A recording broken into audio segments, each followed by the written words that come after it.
بنانے میں اسلام نے کیا کردار ادا کیا، ہم اس کو دیکھیں گے۔ جو ویلفیئر اسٹیٹ کا موجودہ کانسیپٹ ہے، یہ میں میکسیمم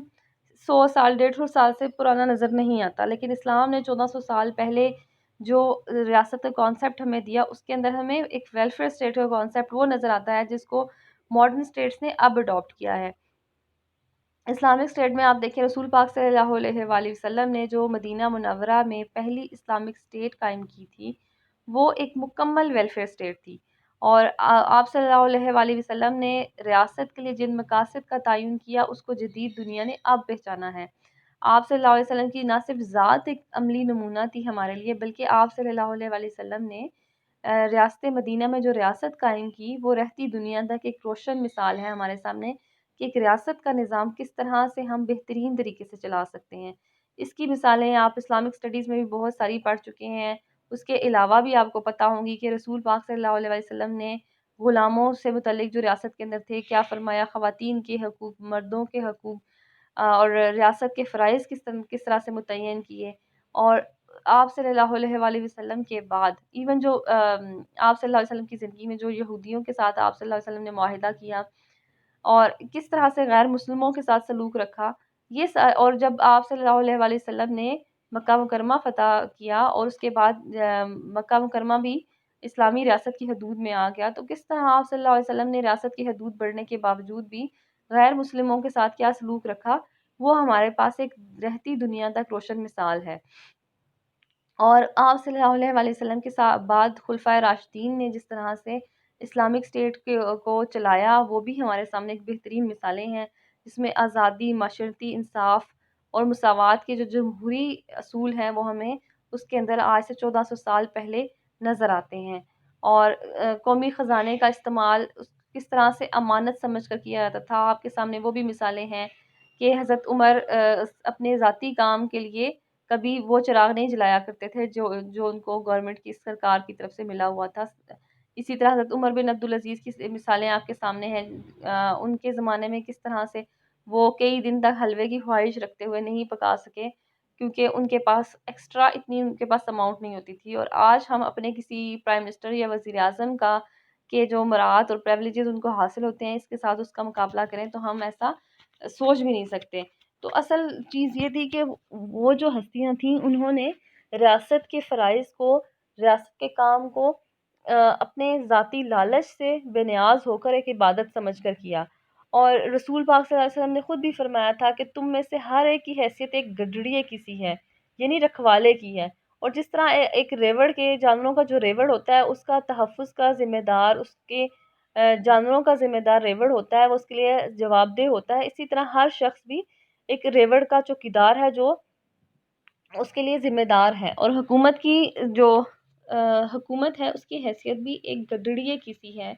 جو ریوڑ کی چوکیدار ہے۔ تو اس کا مطلب یہ ہے کہ چوکیدار نے کیا کرنا ہے، وہ جواب دہ ہے، اس نے اپنے ریوڑ کی حفاظت کرنی ہے۔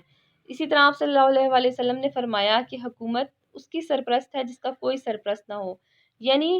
کوئی ایسا شخص جو کہ لاوارث ہے، جس کے پاس گھر نہیں ہے، جس کے پاس کھانے کو خوراک نہیں ہے، وہ لاوارث نہیں ہے، وہ بغیر کسی سرپرست کے نہیں ہے، بلکہ اس کی سرپرست حکومت ہے۔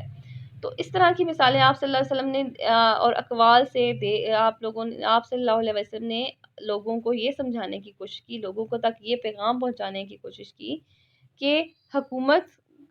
حاصل کرنا اور ریاست کی ذمہ داری کا سنبھالنا ایک بہت بڑی ذمہ داری ہے، جس کے لیے آپ کو جواب دہ ہونا ہے، اور اس میں ذاتی لالچ اور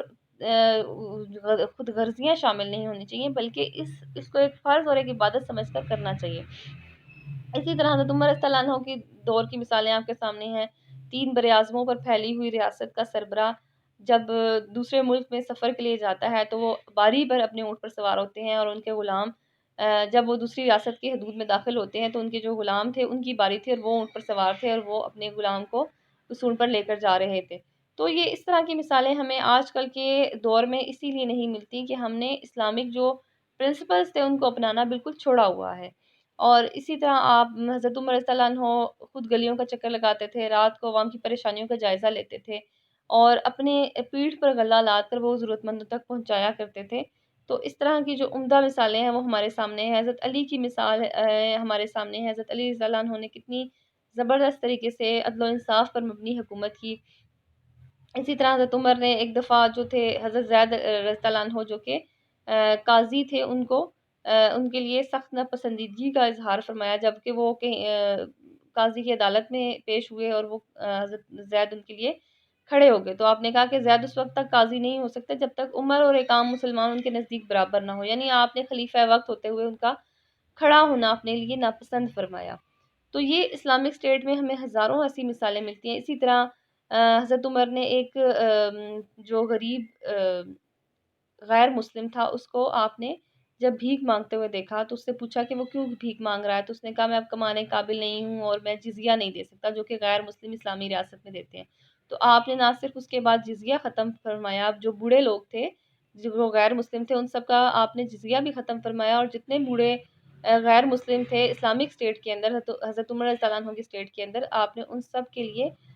باقاعدہ وظائف مقرر فرمائے، آپ نے باقاعدہ پولیس کا محکمہ مقرر کیا۔ تو یہ ہمارے سامنے ایک ایسی مثال ہے جس میں ایک